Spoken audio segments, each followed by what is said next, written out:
ठीक है, तो प्रोबेबिलिटी हमने देखा था, प्रोबेबिलिटी के अंदर किसी भी रैंडम एक्सपेरिमेंट में दिए गए इवेंट का प्रोबेबिलिटी कैसे निकालना, फिर हमने एडिशन थ्योरम देखा था P of A union B के लिए, और फिर हमने एग्जांपल्स किए थे एक्सरसाइज 3 से जो थे कंडीशनल प्रोबेबिलिटी के ऊपर डिपेंडेंट एग्जांपल। ठीक है कि P of A by B, P of probability of event A given B कैसे निकाला जाता है, और फिर उसके बाद 2 पॉइंट्स हमारे बचते हैं जिसको हम लोग बाद में लेने वाले हैं। अभी हमारे 2 टॉपिक्स बचे हैं, एक है प्रोबेबिलिटी डिस्ट्रीब्यूशन और दूसरा है बायनोमियल डिस्ट्रीब्यूशन। ये 2 टॉपिक हमें पढ़ने हैं। मेरे ख्याल से बायनोमियल डिस्ट्रीब्यूशन में एक ही एक्सरसाइज है, प्रोबेबिलिटी डिस्ट्रीब्यूशन में 2 एक्सरसाइज है। तो जितना हमने प्रोबेबिलिटी पढ़ा है उतना प्रोबेबिलिटी सफिशिएंट है हमें प्रोबेबिलिटी डिस्ट्रीब्यूशन समझने के लिए। प्रोबेबिलिटी डिस्ट्रीब्यूशन बेसिकली जो टॉपिक है ये स्टैटिस्टिक्स के अंदर आता है। इसका जो अप्रोच है वो स्टैटिस्टिकल अप्रोच है। क्या मतलब होता है स्टैटिस्टिकल अप्रोच का, कि जैसे स्टैटिस्टिक्स के अंदर आप लोग मीन, मीडियन, मोड, मतलब डिफरेंट टाइप्स ऑफ एवरेजेस देखते हैं हम लोग, फिर और भी चीज़ें देखते हैं। बेसिकली स्टैटिस्टिक्स में होता क्या है, डेटा का एनालिसिस होता है, किस तरीके का डेटा दिया हुआ है, उसके अंदर क्या क्या चीज़ें हैं, उसको आप एक्सप्लोर करते हो, उस डेटा को समझते हो स्टैटिस्टिक्स के अंदर। तो प्रोबेबिलिटी डिस्ट्रीब्यूशन का जो अप्रोच है वो नाम से ही पता चलता है कि प्रोबेबिलिटी का डिस्ट्रीब्यूशन हो रहा है। तो इस टॉपिक के अंदर हमें क्या पढ़ना है सबसे पहले समझते हैं, ये क्लियर होना चाहिए आपको। प्रोबेबिलिटी डिस्ट्रीब्यूशन, तो बेटा ये क्या है, ये टॉपिक का नाम है।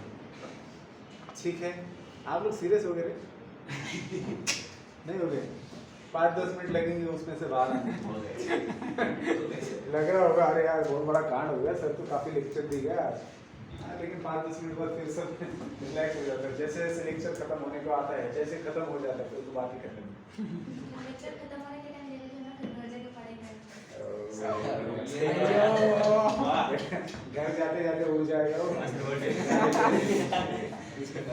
खाते नहीं, मोमोज खाते खाते हो जाएगा। तो वहाँ तो देखो ऐसा है कि सीरियस मुंह करके बैठने से कुछ नहीं होने वाला, काम करने से होने वाला है जो होगा।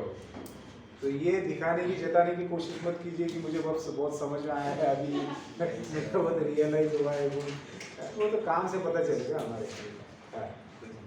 ठीक है, तो ये क्या है, टॉपिक का नाम है प्रोबेबिलिटी डिस्ट्रीब्यूशन। में सबसे पहले आप क्या पढ़ेंगे, आप पढ़ेंगे रैंडम वेरिएबल का कॉन्सेप्ट। रैंडम वेरिएबल किसे कहा जाता है, रैंडम वेरिएबल, ये पढ़ेंगे, ये सबसे महत्वपूर्ण है। This is the important. सबसे पहले इसको आज पूरा टाइम आपने को बस इसी को समझने की कोशिश करनी है। हाँ, मतलब इसको समझते हुए एक एक्सरसाइज का काम भी हो जाएगा हमारा महत्वपूर्ण काम। तो प्रोबेबिलिटी डिस्ट्रीब्यूशन में सबसे पहली चीज क्या समझनी है, रैंडम वेरिएबल क्या होता है। 2 तरीके के रैंडम वेरिएबल रहेंगे आपके पास, एक होगा discrete random variable. Random variable को r.v डॉट से डिनोट किया जाता है रैंडम वेरिएबल। तो एक होगा डिस्क्रीट रैंडम वेरिएबल, दूसरा होगा continuous random variable. Continuous random variable. तो प्रोबेबिलिटी डिस्ट्रीब्यूशन के अंदर आप सबसे पहले समझेंगे रैंडम वेरिएबल को, फिर आपका जो रैंडम वेरिएबल है वो डिस्क्रीट रैंडम वेरिएबल है या फिर कंटिन्यूअस रैंडम वेरिएबल है। अगर आपका रैंडम मतलब डिस्क्रीट रैंडम वेरिएबल के लिए आप पढ़ेंगे probability mass function, that is distribution of probability, that is distribution of probability. ये किसके लिए पढ़ने वाले हम लोग, डिस्क्रीट रैंडम वेरिएबल के लिए। और सेम कंटिन्यूअस रैंडम वेरिएबल के लिए भी हम लोग पढ़ेंगे प्रोबेबिलिटी डेंसिटी फंक्शन। यहाँ मास फंक्शन है, डेंसिटी फंक्शन है, वही बात है, डिस्ट्रीब्यूशन ऑफ प्रोबेबिलिटी। तो क्या मेन समझ में आया आपको टॉपिक क्या है? टॉपिक के अंदर रैंडम वेरिएबल समझना जरूरी है। रैंडम वेरिएबल के 2 टाइप्स बनाए गए हैं, दोनों टाइप्स के लिए आपको प्रोबेबिलिटी डिस्ट्रीब्यूशन किस तरीके से लिखा जाता है ये आपको देखना है। बस इतना सीख लेंगे, टॉपिक खत्म। फिर इसके अंदर आप लोग और 1-2 चीजें हैं कि मीन फाइंड आउट कर रहे हो, वेरिएंस फाइंड आउट कर रहे हो वगैरह वगैरह, स्टेप डेविएशन वगैरह, स्टैटिस्टिकल बातें, उसका फॉर्मूला बेस्ड है, उसका कोई मतलब नहीं। मेन चीज क्या है ये, अब आते हैं इसके ऊपर कि रैंडम वेरिएबल किसको कहा गया है। Random variable. देखो सबसे बढ़िया मतलब जो कंफ्यूजन क्रिएट करने वाली बात क्या है पता है, इसका नाम है। इसका नाम सुनने के बाद क्या जहन में आता है, दिमाग में क्या आता है हमारे, रैंडम वेरिएबल सुनने के बाद में कि किसी वेरिएबल की बात हो रही है ना। लेकिन रैंडम वेरिएबल जो होता है वो एक फंक्शन होता है बेटा। क्या है रैंडम वेरिएबल? फंक्शन है। रैंडम वेरिएबल फंक्शन है जिसको हम लोग इन जनरल कैपिटल एक्स से डिनोट करते हैं, capital X, capital Y, capital Z से। रैंडम वेरिएबल आप देख ला, ये आपको जो कंफ्यूजन है, रैंडम वेरिएबल मतलब क्या है, एक फंक्शन है। तो अब आप मुझे बताइए, अगर कोई भी फंक्शन आपके सामने होता है तो उस फंक्शन में क्या होता है, डोमेन होता है, कोडोमेन होता है, होता है कि नहीं, कि फंक्शन किस सेट से लेकर तो किस सेट तक डिफाइन किया गया है। तो ये जो रैंडम वेरिएबल है ये एक फंक्शन है जिसका डोमेन क्या होता है बेटा, जिसका डोमेन, जैसे मान लो हमने रैंडम वेरिएबल को एक्स से डिनोट किया, तो random variable is denoted by capital X, Y और Z and it is a function जिसका डोमेन होता है sample space of random experiment और जिसका रेंज का सेट या कोडोमेन का सेट होता है सेट ऑफ रियल नंबर। तो आप बोल सकते हो कि random variable is a real valued function. क्या है? Real valued function. Real valued function मतलब क्या, कि जिसका आउटपुट जो आने वाला है वो रियल नंबर है। आउटपुट क्या है? रियल नंबर है। अब इससे कुछ समझ में नहीं आता, इससे सिर्फ इतना पता चला कि कोई रैंडम वेरिएबल नाम का वर्ड इस्तेमाल कर रहा है ये आदमी, जिसको फंक्शन किए जा रहा है और जिसका डोमेन बोलता है रैंडम एक्सपेरिमेंट का सैंपल स्पेस है और जिसका कोडोमेन रियल नंबर है। ठीक है, आप क्या कर रहे हैं, क्या समझे इससे? कुछ नहीं समझा। Yes sir. इससे कुछ समझ में आया बात ना? अब फंक्शन के अंदर होता क्या है, फंक्शन के अंदर जब आप कहते हो कि कोई चीज आपकी डोमेन है, कोई सेट और कोई है कोडोमेन, तो उसका मतलब ये होता है डोमेन के अंदर का हर एक एलिमेंट एसोसिएटेड है with one and only one element of codomain. ये होता है ना फंक्शन का मतलब पिक्टोरियल रिप्रेजेंटेशन में। अब ये रैंडम वेरिएबल के माध्यम से हमें क्या कहना चाह रहे हैं कि आप जब कोई भी एक रैंडम एक्सपेरिमेंट लेते हो और उस रैंडम एक्सपेरिमेंट का जब आप सैंपल स्पेस लिखते हो तो उस सैंपल स्पेस के अंदर हर एक एलिमेंट किसी ना किसी रियल नंबर से जुड़ा हुआ है, किसी ना किसी रियल नंबर से आप जोड़ सकते हो।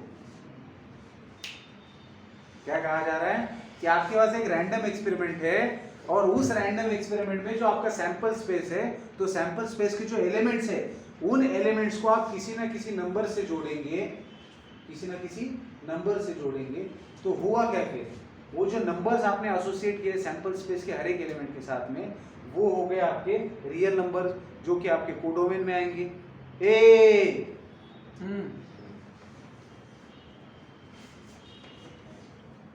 एग्जांपल, लोगों को जनरलाइजेशन में चीजें समझ में नहीं आती जब तक एग्जांपल ना दिया जाए। 2 कॉइंस आर टॉस्ड, बताइए एस टी अच्छा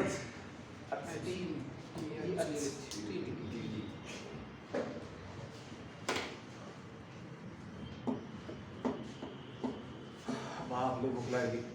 चलो सर, नाश्ता सर, वडापाव राहील त्या दिवशी वडापाव ते मी चहा सोडल्यापासून आहे ना अशी 10 वाजेच्या आसपास बाहेर भूक लागते ना सर, वडापाव मग पण चांगला इफेक्ट आहे बरं का चहा सोडण्याचा, म्हणजे इंटरमिडियंट फास्टिंग भूक लागली तर बडीशेप खात असतो मी।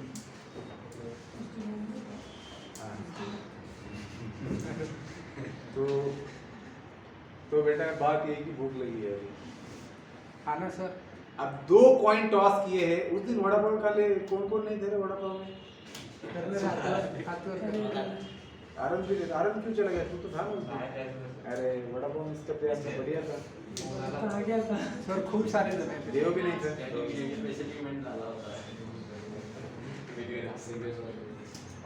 ठीक है चलिए,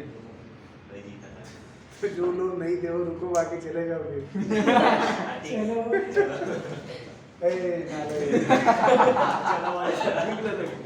क्लास के बाद की बात हो रही है। तू भी नव्हता तू? ठीक है चलिए, तो बेटा आते मुद्दे के ऊपर फिर से इंद्रनील। एग्जांपल हमने 2 कॉइन को टॉस किया है, हमारे पास वहां कवर नहीं है, चले मारे। हमने 2 कॉइन को टॉस किया, हमारे पास सैंपल स्पेस आ गया। अब हम इसके पहले क्या करते थे? इसके पहले हम लोग क्या करते थे? हम लोग प्रोबेबिलिटी निकालते थे, प्रोबेबिलिटी निकालते थे। तो ये जो सैंपल स्पेस है, इसके अंदर आप कितने इवेंट्स डिफाइन कर सकते हो? 2⁴। जितने इसके सबसेट्स होते हैं वो सारे इवेंट्स होते हैं। मैंने ये बात बताई थी आपको, किसी भी सैंपल स्पेस की जितने भी सबसेट्स लिख सकते हो वो सारे इवेंट होते हैं। इवेंट का मतलब समझते हो ना कि 2 कॉइन टॉस के what is the probability of getting head, what is the probability of getting tail and so on वगैरह। तो 16 सबसेट लिख सकते हैं इसके। तो 16 different events can be defined on this random experiment that is tossing a 2 coin simultaneously. अब 2 coin toss करने के बाद आपको जो सैंपल स्पेस मिल रहा है, तो इसमें जितने इवेंट डिफाइन हो रहे हैं उन इवेंट्स की हमने प्रोबेबिलिटी निकाली हुई है। ये हमने आज तक किया हुआ है। हमने क्या किया हुआ है, किसी भी रैंडम एक्सपेरिमेंट में जो जो इवेंट डिफाइन हो रहे हैं उनकी हमने प्रोबेबिलिटी डिफाइन की है, प्रोबेबिलिटी फाइंड आउट की है। क्या हमने कभी ऐसा सोचा है कि इन सैंपल पॉइंट्स को कोई नंबर एसोसिएट किया जा सकता है? नहीं सोचा। तो रैंडम वेरिएबल क्या कर रहा है? रैंडम वेरिएबल एक फंक्शन है जिसके अंदर डोमेन में आप ले रहे हो सैंपल स्पेस, मतलब ये पॉइंट्स रहेंगे आपके डोमेन में, और ये जो सैंपल पॉइंट्स है ये किसी ना किसी रियल नंबर से रिलेटेड रहेंगे। अब कौन से रियल नंबर से कौन रिलेटेड है ये कैसे पता चलेगा? तो आपने फंक्शन कैसे डिफाइन किया है उससे पता चलेगा। आप रैंडम वेरिएबल कैसे डिफाइन करते हो उससे पता चलेगा।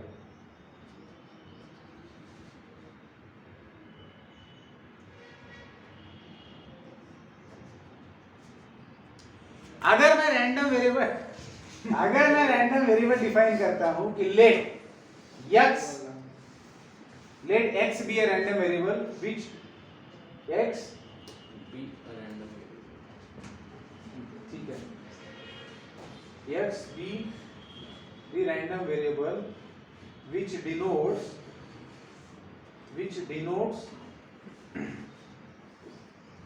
number of heads। मतलब 2 कॉइन टॉस कर रहे हो तो नंबर ऑफ हेड्स आने की संभावना नहीं बोल रहा मैं ये कह रहा हूं कि x is a random variable which क्या कर रहा है, जो डिनोट कर रहा है नंबर ऑफ हेड्स को, कि भैया 2 कॉइन टॉस करने पर कितने हेड्स आ सकते हैं। बताइए मुझे x कौन कौन सी वैल्यू ले सकता है? x जो रैंडम वेरिएबल है, आप मुझे बताइए 2 कॉइन टॉस करने के बाद आपको या तो दोनों भी हेड ना मिले, एक भी हेड ना मिले, मतलब x क्या हो सकता है आपका? x कैन टेक वैल्यू 0 और एक हेड आ सकता है या फिर 2 हेड आ सकते हैं। बात समझ में आ रही है आपको? x टेक्स द वैल्यूज का मतलब क्या हो रहा है? x of something is equal to 0।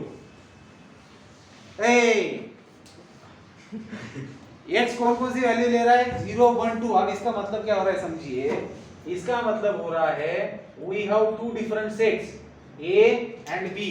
a set के अंदर आपके पास है hh, ht, th and tt and x is a function from a to b। और ये फंक्शन कैसे डिफाइंड है? that x denotes number of heads। तो आउटपुट में क्या क्या मिल सकता है आपको? 0 1 2। Are these real numbers? Yes. अब 0 के साथ कौन एसोसिएट होगा जिसमें एक भी हेड नहीं है जिस सैंपल पॉइंट में? tt। सो tt का इमेज होगा 0।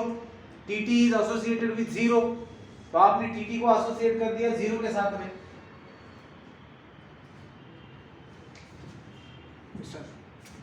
आ रही बात समझ में? जहां 1 हेड है तो ये एसोसिएट हो गया इसके साथ में और ये भी एसोसिएट हो गया इसके साथ में। फंक्शन में ये चलता है, मिनिमल फंक्शन होता है वो। और 2 हेड आने के लिए आपके पास ये इसके साथ में। अब इसमें हुआ क्या? आपके जो सैंपल स्पेसेस है, मैंने क्या कहा था कि आपके जो सैंपल, किसी भी रैंडम एक्सपेरिमेंट का जो सैंपल स्पेस होता है, जो पॉइंट्स होते हैं, वो किसी ना किसी रियल नंबर के साथ में जुड़े होते हैं। तो यहाँ पे क्या हो गया, ये आपके सैंपल पॉइंट्स इन तीनों से जुड़े हुए हैं। तो ये किस रैंडम वेरिएबल के तहत हो रहा है? इस रैंडम वेरिएबल के तहत जिसको आपने डिफाइन किया हुआ है। तो इसको कहा जाता है random variable takes these values. आ रही बात समझ में? अब इन वैल्यूज के लिए आपकी क्या प्रोबेबिलिटीज आती है? तो उससे आपको मिल जाता है प्रोबेबिलिटी मास फंक्शन, या फिर उसको आप कहते हो प्रोबेबिलिटी डिस्ट्रीब्यूशन। समझने की कोशिश करिए, नहीं समझ में आ रहा है, नहीं आ रहा है समझ में, नहीं ज्यादा देखो अभी मैं जितना बता रहा हूं ऊपर ऊपर उतना समझने की कोशिश कीजिए कि बस सिंपली मैं क्या कह रहा हूं कि एक रैंडम एक्सपेरिमेंट है जिसमें आपके पास एक सैंपल स्पेस है, उस सैंपल स्पेस के अंदर के एलिमेंट्स को आप रियल नंबर के साथ एसोसिएट कर रहे हो। वो एसोसिएशन तभी बन पाएगा जब आप उस फंक्शन को डिफाइन कर रहे हो। मैंने क्या डिफाइन किया, x is a random variable which denotes number of heads. अब दो कॉइन को टॉस करने के बाद आपके नंबर ऑफ हेड्स 0 भी आ सकते हैं, 1 भी आ सकते हैं, 2 भी आ सकते हैं। तो 0 जिस केस में आ रहे हैं वो सैंपल पॉइंट 0 के साथ में जुड़ जाएंगे। बात समझ में आ रही है? अब अगर मैं ये कहता हूं कि आपके पास आपका एक भी हेड ना आए, इसकी क्या प्रोबेबिलिटी है? 1/4। एक भी हेड ना आए इसकी क्या प्रोबेबिलिटी है? 1/4। 1। तो इनको क्या कहा जाता है? Small x, small x1, small x2, small x3। तो आपके पास x1, x2, x3 क्या है? xi बोलता हूं इसको मैं, और इसको बोलेंगे p of xi। तो आपके पास आपका जो रैंडम वेरिएबल x था उसके लिए आपके पास xi क्या है, मतलब x1, x2, x3 क्या है? 0, 1 एंड 2। तो एक भी हेड ना है, इसकी प्रोबेबिलिटी क्या है? 1/4। 1/4 एक भी हेड ना है, इसकी प्रोबेबिलिटी क्या है? 1/4। n ऑफ s 4 है और tt लेंगे ना, एक भी हेड ना है, तो क्या हो गया? 1/4। तो जो आपका रैंडम वेरिएबल वैल्यू ले रहा था, जैसे 0 वैल्यू ली थी उसने, उसके लिए आपकी प्रोबेबिलिटी क्या है? 1/4 है। अब अगर एक हेड मिले उसके लिए प्रोबेबिलिटी क्या है? 2/4। और 1/4 इसके लिए क्या है? 1/4 है। तो ये हो गया आपके रैंडम वेरिएबल के लिए प्रोबेबिलिटी का डिस्ट्रीब्यूशन। जो रैंडम वेरिएबल डिफाइन किया है उसके लिए ये हो गया प्रोबेबिलिटी डिस्ट्रीब्यूशन। इसी को प्रोबेबिलिटी मास फंक्शन कहा जाता है। कैसे? दैट p ऑफ x मतलब क्या? रैंडम वेरिएबल जो वैल्यू ले रहा है small x, p of x has value 1/4, 2/4 and 1/4 when your x is 0, when your x is 1, when your x is 2। इसी को उन्होंने कहा है प्रोबेबिलिटी मास फंक्शन। इसी को क्या कहा है? Probability mass function.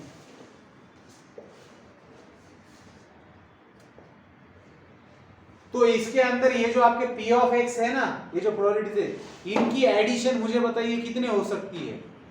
1 हो सकती है। 1 ही होनी चाहिए।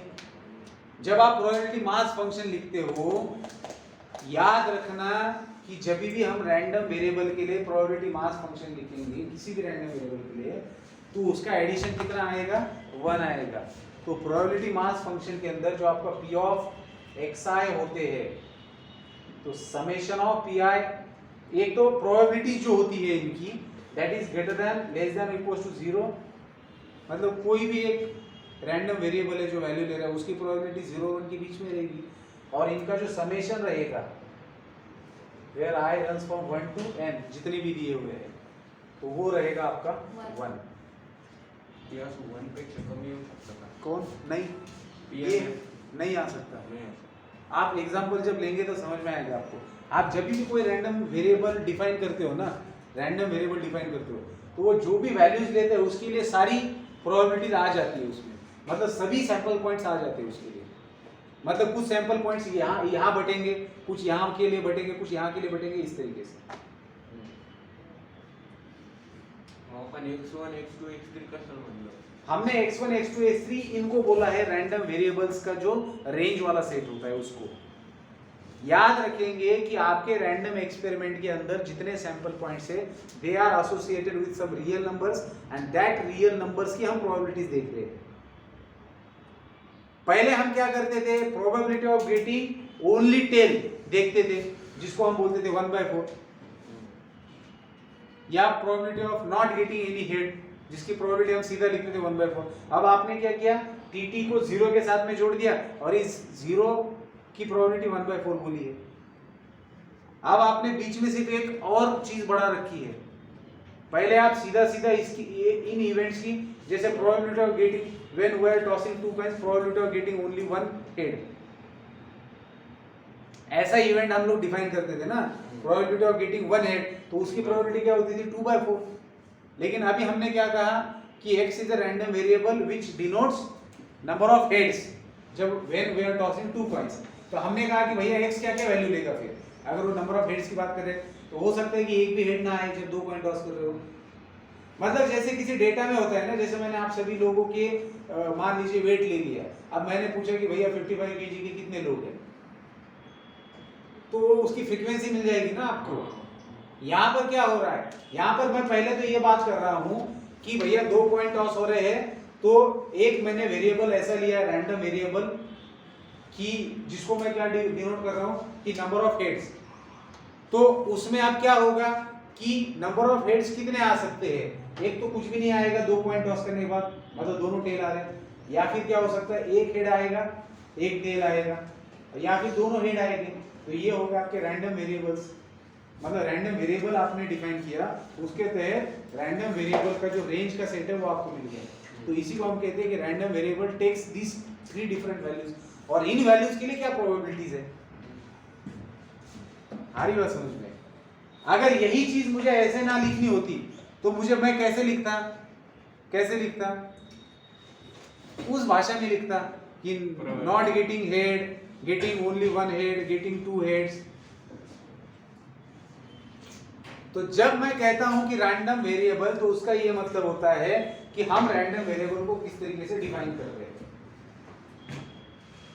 उसके अकॉर्डिंग आपके पास रैंडम वेरिएबल का रेंज का सेट मिलेगा। उस प्रत्येक वैल्यू के लिए आपकी प्रोबेबिलिटी आएगी, जिसको आप अगर इस फॉर्म में लिखते हो तो उसको कहा जाएगा प्रोबेबिलिटी मास फंक्शन। अब प्रोबेबिलिटी मास फंक्शन मतलब क्या है, डिस्ट्रीब्यूशन ऑफ प्रोबेबिलिटी दिखाई दे रहा है कि एक भी हेड ना आने के लिए क्या प्रोबेबिलिटी का डिस्ट्रीब्यूशन है। एक 1 प्रोबेबिलिटी, सर्टेन इवेंट जो होता है 1 प्रोबेबिलिटी में से कितना डिवाइड हो चुका है, तो एक भी हेड ना आने के लिए इतना डिवाइड हुआ है, एक हेड आने के लिए आधी प्रोबेबिलिटी डिवाइड हुई है, और 2 हेड आने के लिए 1/4 प्रोबेबिलिटी डिवाइड हुई है। तो 1 जो आपकी टोटल प्रोबेबिलिटी थी उसका ये डिस्ट्रीब्यूशन हुआ है इन अलग अलग इवेंट्स में। ये इवेंट्स ही तो है अलग अलग, बात समझ में आ रही है। तो जब प्रोबेबिलिटी मास फंक्शन लिखते हो आप किसी रैंडम वेरिएबल के लिए, तो उसमें पूरी 1 की 1 प्रोबेबिलिटी डिस्ट्रीब्यूट हो जाती है। इसीलिए जब मैं इनका एडिशन करता हूं इन प्रोबेबिलिटीज का, तो वो 1 आता है। समझ आ रही बात। अब एक और एग्जांपल लेते हैं हम लोग, थ्रोइंग 2 डाई वाला। मैं क्या कर रहा हूं अभी, 2 डाई थ्रोइंग 2 डाई वाला।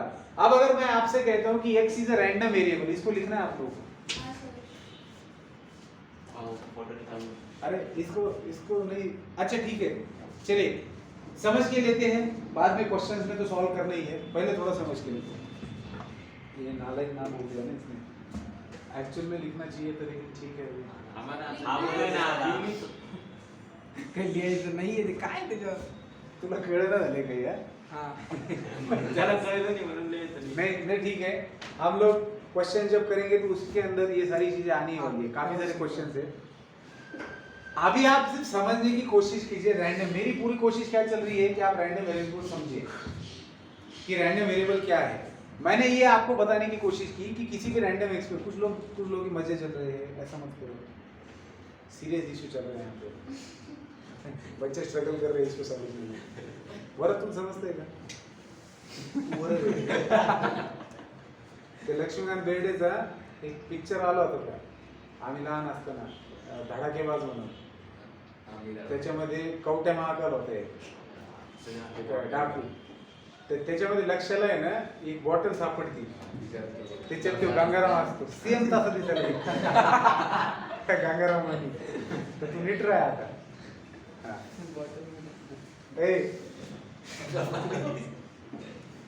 अब रैंडम वेरिएबल हम लोग डिफाइन करने जा रहे हैं, वी आर थ्रोइंग 2 डाई। तो हमारे पास बेटा एस तो आपको पता है, 2 डाइस के लिए एस क्या होता है, ऐसा होता है 36 होता है, n ऑफ s 36 होता है। 30. अब मैंने रैंडम वेरिएबल डिफाइन किया कि x is a random variable which denotes sum on upper faces when two dice thrown. आता नीट लक्ष दे. हाँ. ती टोपी लहान होईल की तुला डोक्याला? ए आता तुम्ही मला त्रास होतो बरं का, तुम्हाला कळत नसेल. तुम्ही नीट लक्ष द्या. मी काय सांगतो एकदम सिंपल गोष्ट सांगतोय मी. हो सर, खूप सिंपल. समजण्याचा प्रयत्न करा. जाडजूड झालं नुसतं समजून घे. एवढी छोटी गोष्ट समजणार खाली तुला बावळ्या. लक्ष दे रे तुम्ही सगळे हुशार करून लक्ष द्या. जे लक्ष देणार नाही त्याचा हिशोब लावून घे काय मला थोड्या उमेदीची किरण दिसेल काही पोरांकडून, त्यांचे चेहरे बघून त्यांना कळायचे. जसं मातोळे, रुद्रे, तिकडे सायली आहे. बस. थोडंफार सायलीला सुरुवातीला नव्हतं काय आलं, थोडंफार लिंक लागेल. वरद थोडी लिंक लागेल नाही. पाटील अरे तू लक्ष दे बरं का, तो लक्ष नाही आहे. हा शास्त्री अरे तू काय असेल नहीं समझे बेटा अभी तो महीने ही पूरा नहीं समझे. ध्यान दो अभी बाकी है, ऐसा मत करो ठीक है. हाँ देखो बात ये हो रही है कि हमारे पास एक रैंडम एक्सपेरिमेंट है जिसके अंदर हमने 2 डाई थ्रो किए. अब सैंपल स्पेस तक तो किसी को दिक्कत नहीं की, 36 सैंपल पॉइंट्स आएंगे. Yes sir. 2 डाई थ्रो कर रहे हैं, ये डाई के ऊपर बना गया, दूसरे के ऊपर बना गया, ये हो गया सर. अब n ऑफ s 36 है आपका. सैंपल स्पेस बहुत क्लियर है. अब बात यहाँ आके रुक रही है कि हमने रैंडम वेरिएबल क्या डिफाइन किया है. हमने रैंडम वेरिएबल ये डिफाइन किया कि भैया एक रैंडम वेरिएबल है हमारे पास जो क्या डिनोट करना चाह रहा है, सम ऑन द अपर फेसेस. अब वो डिनोट करना चाह रहा है कि जब आप 2 डाई थ्रो कर रहे हो, तो जो भी अपर फेस पर आ रहा है उसकी सम जो होगी वो वैल्यूज ले रहा है आपका x आपका रैंडम वेरिएबल है which is taking the values. कौन सी वैल्यू ले रहा है कि अपर फेसेस के ऊपर की सम जो भी आ रही है. अब सवाल पैदा होता है कि x कौन सी वैल्यू लेगा. 2 तक 12 पर्यंत 2 से लेकर तो 12 तक लेगा, क्योंकि उसको क्या लेना देना है कि जब आप 2 डाई थ्रो कर रहे हो तो सम कितनी आ सकती है. मिनिमम 2 आ सकती है, मैक्सिमम 12. तो आपका x कौन सी वैल्यू लेगा. x will take values 2, 3, 4, 6, 7, 8, 9, 10, 11, 12. तो अब जो मैं कह रहा हूं उसको समझिए. x takes these value मतलब हमारे रैंडम वेरिएबल में ये रेंज का सेट की बात कर रहे हैं. Yes sir. और ये जो नंबर्स है इनसे जुड़े हुए सैंपल पॉइंट्स पहले वाले सेट में है हमारे. ओ भाई अरे ए कळते का मला इंद्रिकर सारखं मध्ये मध्ये असं करावं लागेल. ए लक्ष दे इकडे. ते हातवाला हात ते करत कधी ते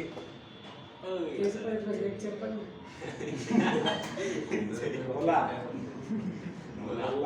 गुंगा बोला. काय शब्द केडीन मांडा बोला. महादेव कळते मी तुला. हां बस महादेव कळलं विषय नाही. बाकी तुम्ही भारी देव महादेव समझ में आ रहा है कुछ नाही.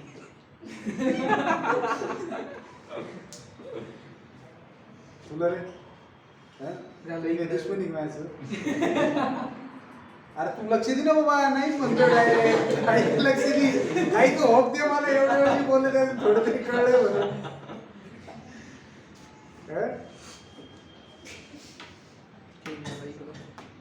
आरन विचार काय विचारते नाही का पंडित नाही विचारायची गरज.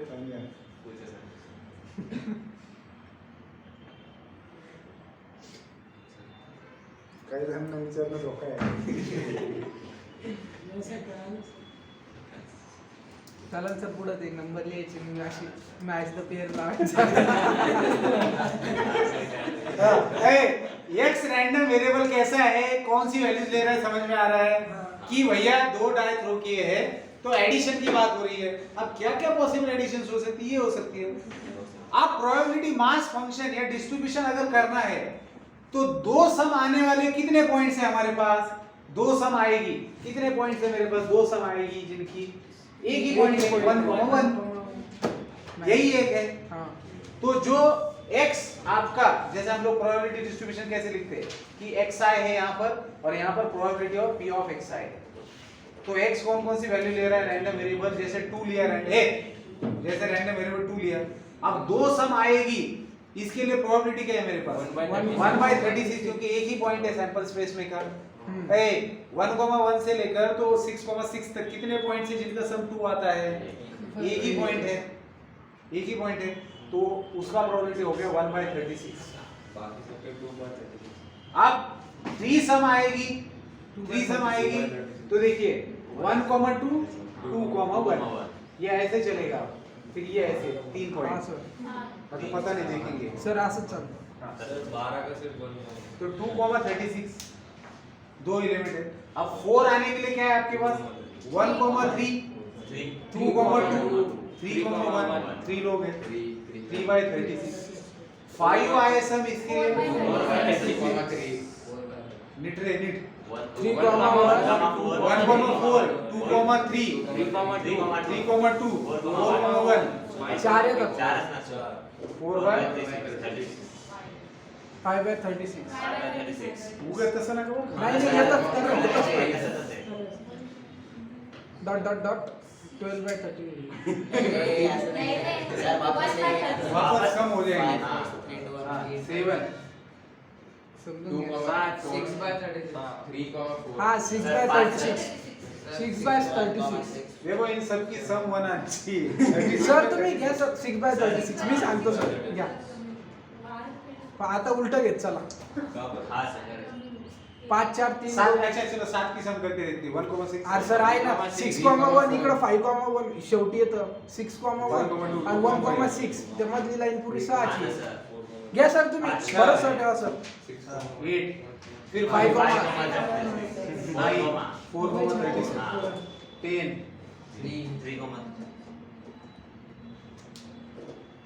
घ्या घ्या 11 12 ये क्या हो गया 1 + 2 3 6 10 15 21 26 30 33 39 35 तो रैंडम वेरिएबल के जो वैल्यूज थे उनके लिए हमने प्रोबेबिलिटीज देखी आपके लिए। तो ये क्या हो गया, इस रैंडम वेरिएबल जो भी वैल्यू दे रहा था उसके लिए प्रोबेबिलिटी डिस्ट्रीब्यूशन हो गया।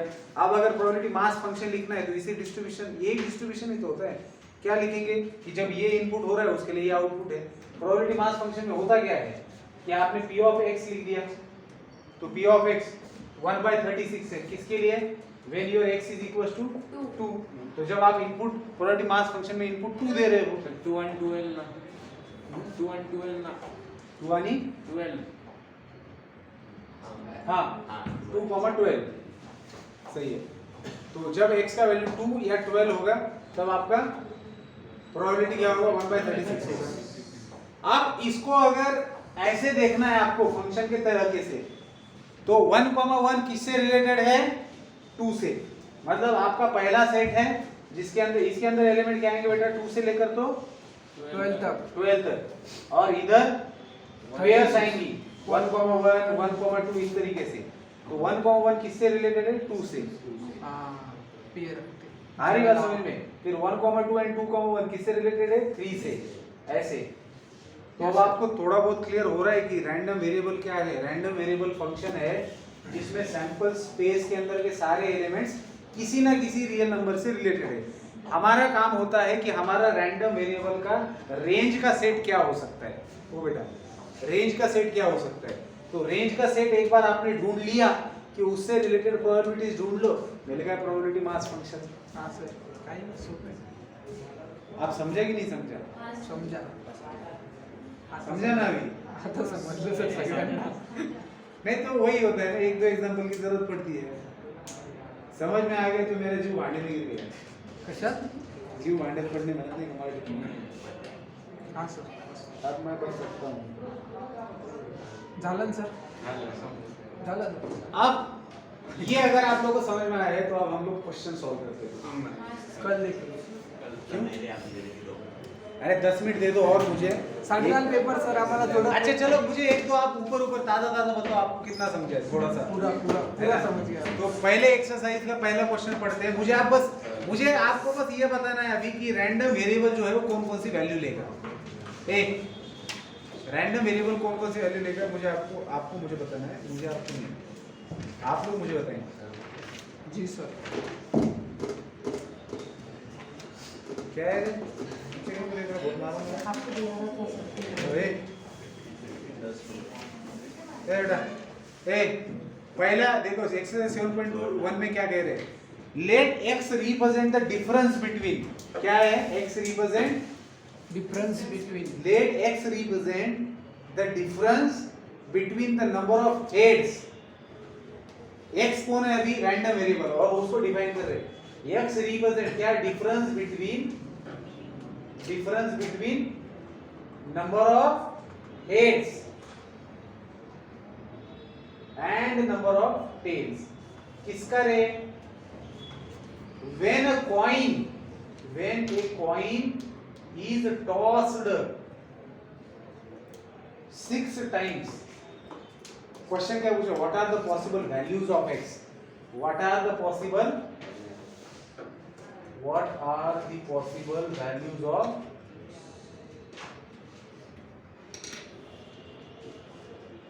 क्वेश्चन कितनों को समझ में आया. क्या कहा है. x क्या डिफाइन किया है. Difference between number of heads and number of tails when a coin is tossed 6 times. जब कॉइन 6 टाइम टॉस किया जा रहा है तो उसमें जितने नंबर ऑफ हेड्स आएंगे और नंबर ऑफ टेल्स आएंगे उनका डिफरेंस जो है वो आपका x है. Then what are the possible values of x. Range बताना है आपका x का. चलिए मुझे बताइए 6 कॉइन है. 6 के 6 कॉइन टॉस कर दिए. हेड मिले आपको 0. हेड मिला आपको 0. उस समय टेल कितने मिलेंगे. इन दोनों का डिफरेंस कितना हो गया. -6. हेड मिल गया आपको 1. उस समय टेल कितने मिलेंगे. 5. इन दोनों का डिफरेंस कितना हो गया. -7 + 6. ते थांब रे तसं कसं. हा ना. 6 0 आहे ना. 7 आहे. अगर 2 हेड मिले तो उस समय टेल कितने मिलेंगे. 4. तो 2 - 4 कितना हो गया. अगर हेड 3 मिले तो उस समय टेल कितने. अगर हेड 4 मिले इवन नंबर 7 आहे. मग तुम्ही सगळेच कसे म्हणले. अगर 4 हेड मिले तो टेल कितने. अगर 5 हेड मिले तो टेल कितना. और 6 के 6 हेड मिले तो ये जो आपका सेट है ये हो गया आपका x takes these values. आई बात समझ में. कोडोमेन हमें when we say that x takes values उस समय रेंज की बात हो रही होती है बेटा.